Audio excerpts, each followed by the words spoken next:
Hello! I'm back in my reading chair, back doing a video. Again, I feel like I say this every video, but sorry.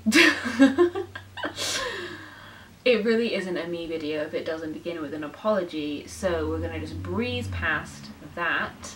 I will get back into the regular schedule. I don't know how I did it. Like, I look back at the first like 3-4 months of the year, effortless, easy. I don't have a job currently because, you know, my industry is decimated at the minute, but like, what excuse do I have for not keeping up with booktube? I don't have one, so I want to get back to it. But quickly, before we get into the video, I just want to announce officially that the Plain Bad Heroines discussion, the book club discussion, I know it has been a long time coming and there's been lots of dates floated around. The final date set in stone for the Plain Bad Heroines book club discussion will be oh my god.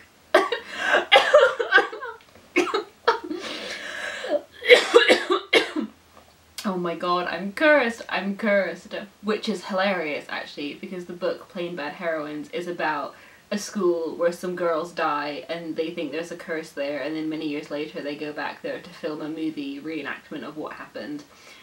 I've been cursed by the book. Every time I try and either arrange this discussion, something happens, and then I try to announce the final date and I nearly choke on my own spit. I mean, I think that means something. But anyway, get your calendars out, get your pens out. The date for the Plain Bad Heroines discussion will be Friday the 2nd of July. Got through it that time. And that will be at 7 PM, and it'll be me and Wonderful Bee. You will see our faces and we'll be discussing the book. I'm very excited for this one because I think we're going to try and make this one a little bit more interactive. I think the last one that we did was quite not heavy, but like we prepared a lot for it and we were talking a lot, and we want to have a bit more interaction from the people watching and obviously the people that have read the book with us, so that was going to be a lot more interactive. So I really hope people do come along for that. I would really love to see you there and I'm very excited for it. And if you have been keeping up with our book club, one more thing, the book for July is going to be The Water Cure by Sophie McIntosh, and on the Twitter there'll be an announcement of not only the July book but also August and September if you want to be totally in the loop and plan ahead. So we'll always have the next 3 months on the Twitter for everyone to see, because I realise that communication has sometimes been a bit difficult with the book club just because we've had busy schedules and things recently, but now we should be all set and good to go. So I really hope you join us for that book as well. So we've done the big long waffle intro, which is a staple of my channel. Hope you love it. We can now get into the main video, which is of course the mid-year book Freakout tag, which you've probably seen everywhere, and just another addition to your sub box in case you weren't bored of it already. I'm here doing it. And there has been some debate about whether June is actually mid-year. Some people say it's the beginning of July. I had a gap in my schedule this week, so you're getting it now regardless of when the actual midpoint of the year is. So let's just take stock. I've read 27 books this year, and that might sound like a lot. Actually it doesn't really, but I say that to my mum and she's very impressed, but I know that in booktube terms that's not that impressive at all, because I've had a few months where I've only read like 3 or 4 books, which is fine. Like, it's not a competition, it's good, but I am 20 books behind on my Goodreads challenge for the year, and that's the thing that's pressuring me. It's not individual people making me feel bad, it's Goodreads. So hopefully I get a bit of reading gusto back this summer and can maybe close that gap a little bit, but... So the first question for the mid-year book Freakout tag, that's a lot of words. Anyway, the first question for the mid-year book Freakout tag is, what is the best book you have read so far this year? And it's definitely a toss-up between Cat's Eye by Margaret Atwood, which we read for our Briar Rose book club. That was the first book that we picked, and also The Invisible Life of Annie Through, which was the very first book that I read in 2021. Both were excellent in very different ways. Cat's Eye explores what it's like to be a girl, be a teenager, be a young girl, a young woman coming into the world and what that means.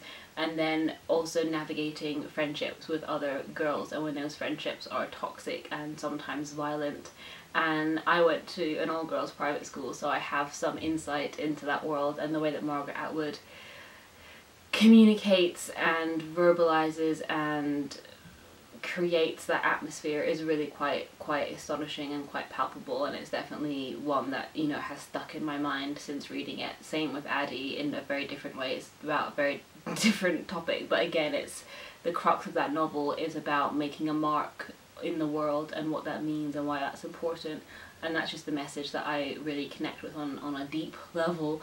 And V. Schwab's writing is beautiful, Margaret Atwood's writing is beautiful, so those two books I think are the ones that, you know, if I were to look back on this year, would be really stand out for me. And the next question is the best sequel that I've read so far, and actually I've only read 2 sequels this year. It's not been a good year for series, and both of those sequels were by Cassandra Clare. So I read Chain of Iron, which was the second book in the like Chain of Gold, Last Hour series, and then I read book 2 in the Red Scrolls of Magic series, Elder's Curses. They all have different names, it's hard, but I think the best out of those 2 would definitely be Chain of Iron. I had a really good time with that. I did a reading vlog of it and it was very fun to be back in the Shadowhunter world, as I've said many a time when reviewing Shadowhunter books, so I had a good time with that. The next question is a new release I haven't read yet but want to, and my pick for this is Snowflake by Louise Nealon, which I really want to get to imminently. I have a beautiful hardback edition and I've put it on my summer TBR, and I really want to get to it, especially because Leanne Rose has just reviewed it and really enjoyed it, so that is high on my priority list. The next question is most anticipated for the second half of the year. I have a few books on pre-order, which I'm very excited about. I don't know if it counts as the second half of the year because it comes out in July, so it's imminent, but the next Grady Hendrix novel, which is the Final Girl Support Group, I'm very excited for. I've also pre-ordered Rick Riordan's next book, which is very exciting because it comes with a signed book plate if you get the Waterstones edition, so that's very exciting, and that is a retelling of 20,000 Leagues Under the Sea. I'm excited. It's Rick Riordan, it's like a sea-based book. All I need. So yeah, that one, the Rick Riordan one, is probably, even though I'm like going to be 24 years old this year, the Rick Riordan middle grade novel is probably my most anticipated for the second half of the year. And the next question is what's been my biggest disappointment, and that's probably The Hunting Party. Yeah, it's one of the only books that I've given 2 stars to this year. The other one was that Regency book that I didn't enjoy very much, but I had fun reading it, so I probably have a more positive experience of that book than I do The Hunting Party, where it's just, I went into it wanting like a delicious thriller, love a good thriller from time to time, and it just didn't deliver. It set up the premise very well. I love that premise. It was like isolated cabin setting, tensions between friends, they get cut off from the mainland. Iconic, we love that. Very Agatha Christie, very gothic, and it just fell on its head, fell on its feet, I don't know, it just fell down at the end is what it did, because the big twist was that like this person was crazy all the time, their mental health is bad, and I just don't like that. I don't like demonizing mental health in that way, and the way it was done as like a plot twist for shock value, being like no, I don't vibe. I don't like that. No. The next question is the biggest surprise of the year, and I guess that would maybe be Midnight by Jacqueline Wilson, which I revisited for the Wilsathon, which was a wonderful Jacqueline Wilson readathon that I co-hosted with a bunch of my iconic, amazing booktube friends. And Karis, one of the friends I co-hosted with, and the readathon itself got featured in the Jacqueline Wilson magazine, which is just a sentence that is just so cool. I love that. I love that. Go Wilsathon. Very excited. But yeah, Midnight was a book that I wanted to return to because I remember it being very sort of sad and it had really stuck with me through the years. And I returned to it and it was really sad in more ways than one, in more ways than I was expecting. It's a very dark, sort of melancholy little book, and I think it's very rare to get those for children, but really important because there are so many children that have those dark feelings that they don't have an outlet for, and I think it's important to give kids books about grief and books about isolation and books about loneliness, and to do it in the way that Jackie Wilson does it, which makes it very accessible and very readable and enjoyable even. And I was really surprised at how much I really did enjoy returning to that, so that would be my biggest surprise of the year. The next question is favourite new author, which is hard because a lot of them a lot of the books I've read this year I've read from those authors before. I guess the notable one would be Margaret Atwood, which feels weird because obviously it doesn't feel like Margaret Atwood is a new author. She's been around for ages and I've known the name and I've known of her work for a very long time. But actually Cat's Eye was the first book of hers that I'd read, so this year is the first time I've ever read a Margaret Atwood book. So I guess she would be my favourite new author because that was a book that I really, really loved, but I've not read any of her other work, so we'll see. The next question is newest fictional crush, and yeah, I feel like I might have to steal Charlotte's answer. Charlotte from Queenie Reads also said this, which was Luke/Henry from The Invisible Life of Addie LaRue. So the plot of Addie LaRue is that Addie makes a deal with the devil basically to get more time. She doesn't want the life that she currently has. She's running out on her arranged marriage. She doesn't want it. She wants to go and explore the world and, you know, do the things that women at her time were not allowed to do. But she realizes that she's made this prayer, this desperate wish in the dark, and then the god that answers is not a benevolent one, and his name is Luke, so like Lucifer, and he's quite sexy. And then and then the other character, Henry, is just a very sweet man who runs a bookshop in New York. So both iconic dream men in different ways for me, and loved it. And I love that I also read like 4 steamy romances this year, because I did like a steamy romance reading vlog and I wanted to get into romance this year, and like none of those really stuck in my mind as like the crush. I'm like, no, I'll take the devil, thank you.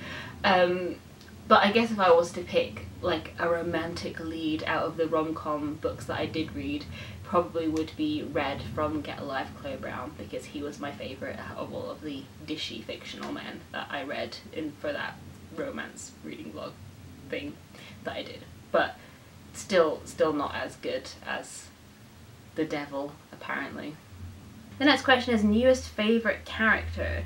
And I don't know if I would say favourite, and it's annoying because I'm like obviously mentioning this book a lot, but there's a character in Cat's Eye called Cordelia who is the bully character. So she's not a nice person. She does a lot of really unforgivable things and a lot of very spiteful things. But she is a character that I've not really stopped thinking about either. She's someone that I find very interesting because the novel is not from Cordelia's point of view, it's from Elaine's point of view.